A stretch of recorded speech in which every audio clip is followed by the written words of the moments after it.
this is Kurt, 5 Hacking Tips. Thanks for joining me.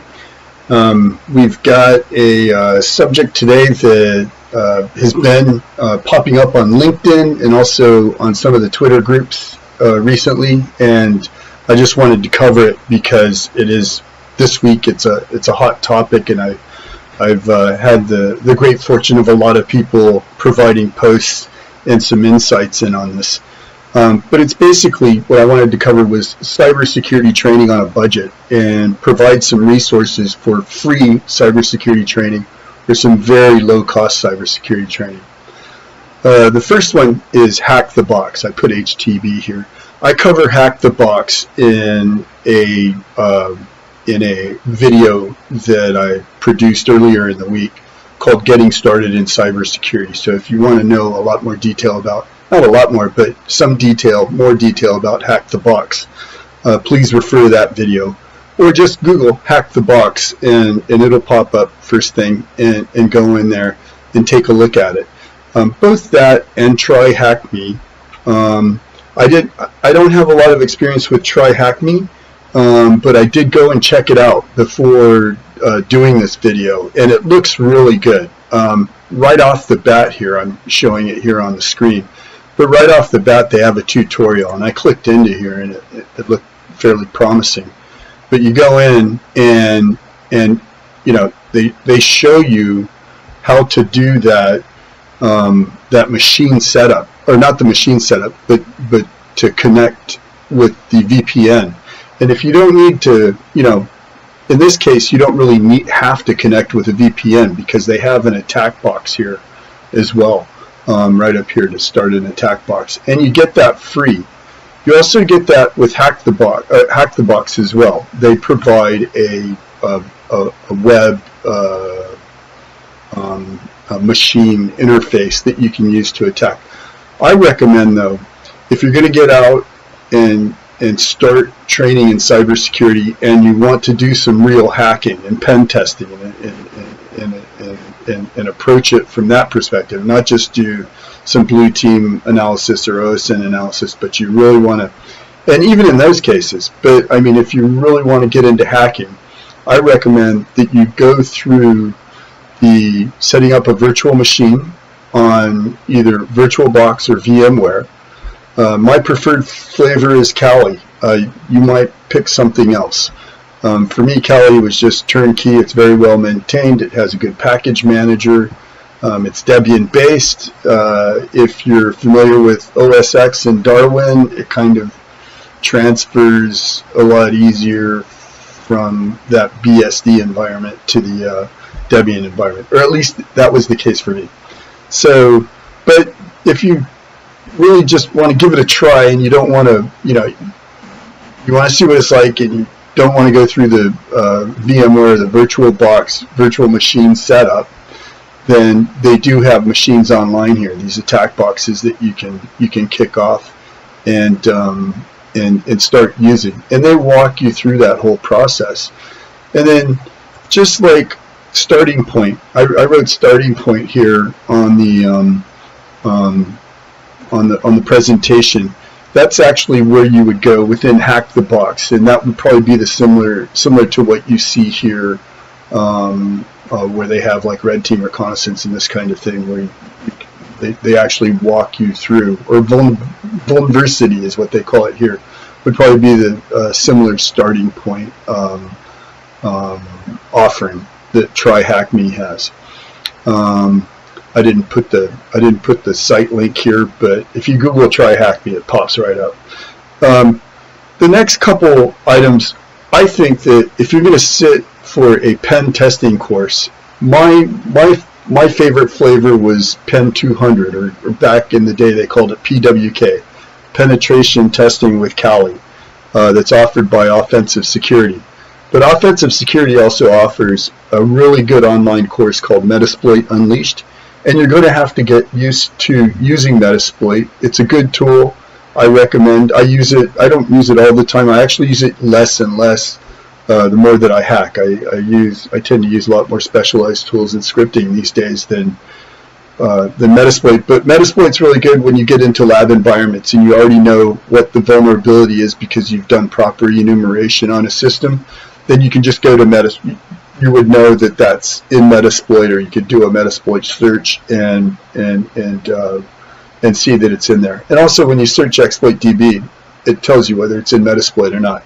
So I would recommend going through that Metasploit Unleashed training, and then just below that I have BurpSuite Training. If you go to the Portswigger website, there's a bunch of courses on there that are free that cover BurpSuite. You will need to know, if you want to get into web application hacking, you're going to need to know how to use a proxy. And a really good attack proxy is BurpSuite. And I would even recommend going ahead if, like, you know, I mean, it's like, I don't know, my BurpSuite Pro license is kind of like the Tonka toy for an 11-year-old. It's something that I go to like all the time. For example, like, I haven't used BurpSuite in about 2 weeks, but when I use it, I'm usually in there like all the time. It's really good for brute forcing. It's got encoders, decoders. You can set up man-in-the-middle attacks. You can do replays, and it's all in that proxy environment. And in the newer versions of BurpSuite, they also include like you can start a browser from within the proxy without going through all the intricate proxy setup that we used to have to do. But those two, Offensive Security, Metasploit Unleashed, and then Portswigger's BurpSuite Training, I would recommend to do before you went for a paid training on hacking, because in that paid training, you're probably going to get lab time, and you're going to spend a lot of your lab time trying to figure out these two tools. And it's better to know them going into the training rather than doing it and spending your lab time trying to figure these tools out. The next one is, it's something that I just came by off of Simply Learn.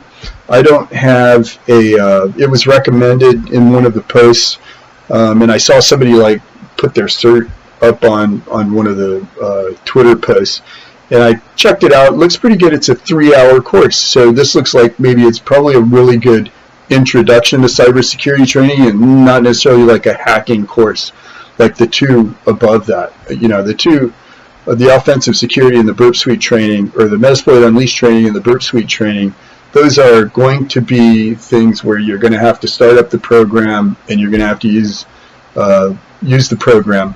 And of course, with the Metasploit Unleashed, you're going to be using the command line. And I have a comment about that, about command line skills later. And then, of course, there's always the trusty and reliable Cybrary.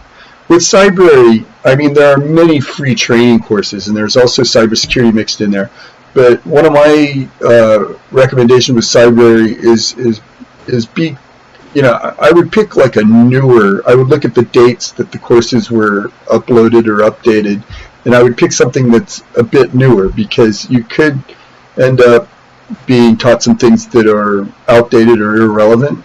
A lot of it isn't, though. You'd be surprised at some of the cybersecurity books that I have from 2007, 2005, and they still very much apply. It's just that some of the techniques have changed slightly. And Google, and of course, you know, there's other resources to help you out there. There's Stack Exchange and that kind of thing. The next one is CISA, and not Certified Information Security or Systems Auditor, CISA. This is the security agency in the United States.